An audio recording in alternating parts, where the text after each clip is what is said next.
Good morning class. आज हम शुरू करेंगे बहुत बहुत इंपॉर्टेंट टॉपिक जो है ideal solution, non ideal solution और उनकी डेविएशंस। तो सबसे पहले हमें ये पता होना चाहिए कि आइडियल सॉल्यूशन क्या होता है।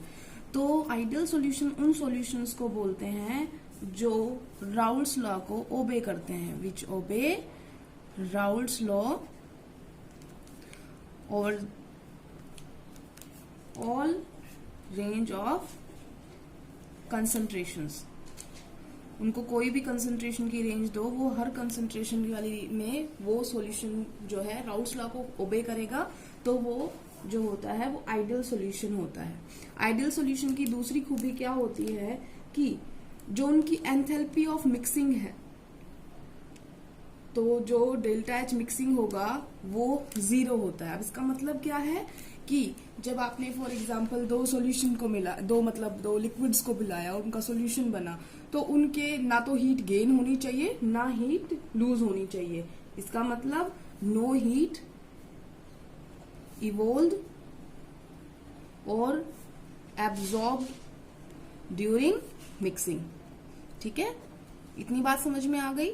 जो वो कंपोनेंट मिलाए हैं उन दोनों को दोनों या तीनों जितने भी कंपोनेंट है उनको मिलाने के बाद ना तो हीट इवॉल्व होनी चाहिए ना हीट एब्जॉर्ब होनी चाहिए, तो कुछ नहीं होना चाहिए। तो डेल्टा एच मिक्सिंग क्या होना चाहिए? जीरो। डेल्टा का मतलब होता है चेंज, कि उनकी एंथैल्पी में कोई चेंज नहीं हुआ। क्योंकि अगर ज्यादा चला जाएगा तो इसका मतलब हीट ली गई है, और अगर कम चला जाता तो इसका मतलब हीट इवॉल्व की गई है, लेकिन उनके बीच में कोई चेंज नहीं आता है। दूसरी जो कैरेक्टरिस्टिक होती है वो होती है delta V mixing is equal to zero. Delta V mixing का मतलब क्या है बेटा? कि जो चेंज इन वॉल्यूम होगा वो कुछ भी नहीं होगा। इसका मतलब क्या है कि फॉर एग्जाम्पल हमारे पास दो कंपोनेंट थे, मान लो हमारे पास एक का वॉल्यूम था V1 और एक का था V2, ठीक है ना। तो जब इन दोनों को मिलाया तो टोटल वॉल्यूम होगा वो इन दोनों के जोड़ के बराबर होगा, ना उससे कम होगा ना उससे ज्यादा होगा। तो डेल्टा वी मिक्सिंग क्या होनी चाहिए? जीरो होना चाहिए। ठीक है, इतना समझ में आ गया। ये आइडियल सॉल्यूशन की बता रही हूं मैं। दूसरा इनके अंदर क्या होता है, अगर इंटरेक्शंस की बात की जाए, पहले इंटरेक्शन समझने के लिए आपको ये समझना पड़ेगा कि हमारे पास मान लो हमने मॉलिक्यूल्स मान लिए, हमने मान लिया एक सोल्यूट को ए मान लिया, सॉल्वेंट को बी मान लिया, किसी को भी ए भी मान लो, मैं जस्ट समझाने के लिए बोली कि एक सोल्यूट है और एक सॉल्वेंट है। तो जब हमने इन दोनों को घोल दिया, सॉल्यूशन बना दिया, तो शुरुआत में क्या होगा? ये दोनों मिला दिए हमने, अब ये क्या बन गया? सॉल्यूशन। ठीक है, इतनी बात। अब ये इंटरेक्शन है, किन की इंटरेक्शन की बात कर रही हूं? पहले तो मैं ये कह रही हूं कि जब वो अकेले थे, जब ये अकेला ए था, सिंपल प्योर स्टेट में, ये क्या होती है? Pure state. मान लो अगर हमने सोल्यूट माना तो ये प्योर स्टेट में सोल्यूट था, और मान लो ये प्योर स्टेट में हमारा सॉल्वेंट था। तो इनकी जितनी इंटरेक्शन थी, जब हमने इसको मिक्स कर दिया तो कौन सी इंटरेक्शन बन गई? और वही सोल्यूट और सॉल्वेंट के बीच में इंटरेक्शन क्रिएट हो गई, क्योंकि हमने क्या कर दिया? मिक्स कर दिया। तो ये मिक्सिंग के बाद की है। तो हम ये कह रहे हैं कि इनके इंटरमोलिकुलर जो फोर्सेस हैं in pure state A and be nearly equal होती हैं किसके? ए बी इंटरेक्शन के। प्योर स्टेट में जितनी इंटरेक्शन थी उतनी ही मिक्सिंग के बाद भी इनके बीच में, ए और बी के बीच में भी इंटरेक्शन होनी चाहिए, और वो बराबर होनी चाहिए। ये बात समझ में आ गई कि जितनी फोर्स से ए को अट्रैक्ट कर रहा था या बी को अट्रैक्ट कर रहा था, जब वो प्योर स्टेट में थे, जब मिक्सिंग नहीं हुई थी, मिक्सिंग होने के बाद दोनों कंपोनेंट साथ में हो गए ए और बी, तो उनके बीच में फोर्सेस ऑफ अट्रैक्शन पैदा होंगी, तो वो उतनी ही होनी चाहिए जितनी ए और ए के बीच में और बी के बीच में थी। अगर इतनी होती हैं तो वो क्या होगा? आइडियल सॉल्यूशन हो गया। इतनी बात समझ में आ गई। वैसे दुनिया का कोई भी सॉल्यूशन बेटा आइडियल सॉल्यूशन नहीं होता। जैसे आपने सुना होगा आइडियल गैस इक्वेशन में भी हम यही बोलते थे कि कोई भी गैस दुनिया की आइडियल गैस नहीं है, वैसे ही कोई भी सॉल्यूशन आइडियल सॉल्यूशन नहीं है। फिर भी जो थोड़ा बहुत मैच कर जाता है, तो हम एग्जाम्पल लिख लेते हैं जो थोड़ा बहुत मैच कर रहे हैं। एग्जाम्पल जैसे जिनकी लगभग सेम स्ट्रक्चर होगी वो मैच करते हैं। जैसे एन हेक्सेन प्लस में एन हेप्टेन। एन का मतलब तो पता है ना आपको? Normal hexane. नॉर्मल का मतलब सीधा हेक्सेन, सिंपल चेन। ठीक है ना। अगर आइसो हो जाता है तो एक ब्रांच लगा देते हैं, नियो आ जाता है तो दो ब्रांच लगा देते हैं। तो ये नॉर्मल हेक्सेन है, ये नॉर्मल हेप्टेन है। इसी तरीके से दूसरा जो एग्जांपल है वो है bromo ethane and chloro ethane. अब आप देख पा रहे हैं ना, ज्यादातर लगभग दोनों की सेम है, बस ब्रोमीन की जगह पे क्या आ गया है, क्लोरीन आ गया। कोई और एग्जांपल अगर हम लिखें तो बेंजीन प्लस में टोलुइन, तो इन दोनों की भी सेम स्ट्रक्चर है। ये बेंजीन है, एक रिंग होती है बेंजीन में, एक अगर CH3 लगा दे तो वो टोलुइन है। तो ये हमारे हो गए एग्जाम्पल, हमें आइडियल सोल्यूशन समझ में आ गया है।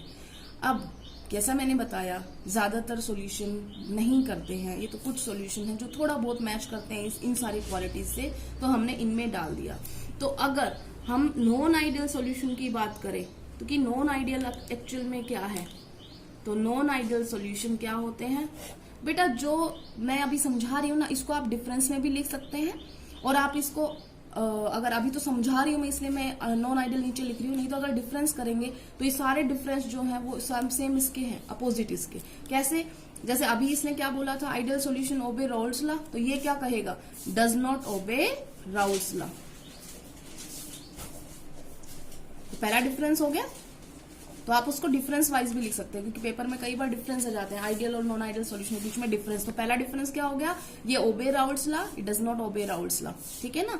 उसके बाद दूसरा डिफरेंस क्या आ जाएगा हमारा, कि डेल्टा H जो मिक्सिंग था वो 0 नहीं है, चाहे कुछ भी हो, या तो ज्यादा हो सकता है या कम होगा, लेकिन 0 नहीं होगा। तो ये दूसरा डिफरेंस हो गया। तीसरा डिफरेंस, जैसा आप देख पा रहे हैं, इसका डेल्टा V मिक्सिंग क्या था, 0 था, तो ये 0 नहीं होगा, तीसरा डिफरेंस हो गया। चौथा, अब आपको समझ में आ गया, इसमें इंटरेक्शन क्या थी, बराबर थी। इसमें आप क्या कहेंगे कि इंटरेक्शंस जो हैं AA एंड BB में या तो वो लेस होंगी या मोर होंगी, बट बराबर तो नहीं होंगी, ठीक है ना। AB इंटरेक्शन से वो बराबर नहीं होंगी। इतना बात समझ में आ गया। नेगेटिव डेविएशन का आप कोई भी उदाहरण ले सकते हैं जो अभी हम बताएंगे। तो हम कोई भी एग्जांपल लिख देते हैं। फॉर एग्जांपल हमने लिखा HCl प्लस में वाटर, ठीक है, वाटर प्लस में मिथेनॉल, क्लोरोफॉर्म प्लस में एसीटोन। अभी मैंने कितने भी एग्जांपल है, अभी आपको ये भी बताऊंगी कि किसमें ज्यादा होता है किसमें कम होता है। बट अभी आइडियल सॉल्यूशन और नॉन आइडियल सॉल्यूशन के बीच में डिफरेंस हो गए। एक बार दोबारा से देख लेते हैं। अगर आपको डिफरेंस इस तरीके से लिखना है तो आप क्या लिखोगे, पहला डिफरेंस राउल्स लॉ को ओबे करता है, ये ओबे नहीं करता है। इसका क्या बताना है, डेल्टा H मिक्सिंग क्या होता है, 0 होता है, इसका 0 नहीं होता है, ऐसे करना है। तीसरा, डेल्टा V मिक्सिंग जो होगा वो 0 होता है, इसका 0 नहीं होता है। चौथा आपका पार्ट आ गया इंटरेक्शंस, इनकी क्या होती हैं, बराबर होती हैं, इनकी इंटरेक्शन बराबर नहीं होती हैं। फिफ्थ पॉइंट, एक एग्जांपल इसका दे दो और फिफ्थ एग्जांपल इसका दे दो, ठीक है ना। ये आपके डिफरेंसेस भी हो गए हैं, डेफिनेशन भी हो गई है, सब हो गया है। अब हम आते हैं कि जो नॉन आइडियल सॉल्यूशन है ना, उसमें भी बेटा टाइप्स हैं। कैसी, 2 टाइप्स है। कैसे, देखो मैंने क्या कहा कि नॉट इक्वल टू 0 है, तो 0 से कम भी हो सकता है, 0 से ज्यादा भी हो सकता है। ऐसे इसी तरीके से हर एक में है, तो इसी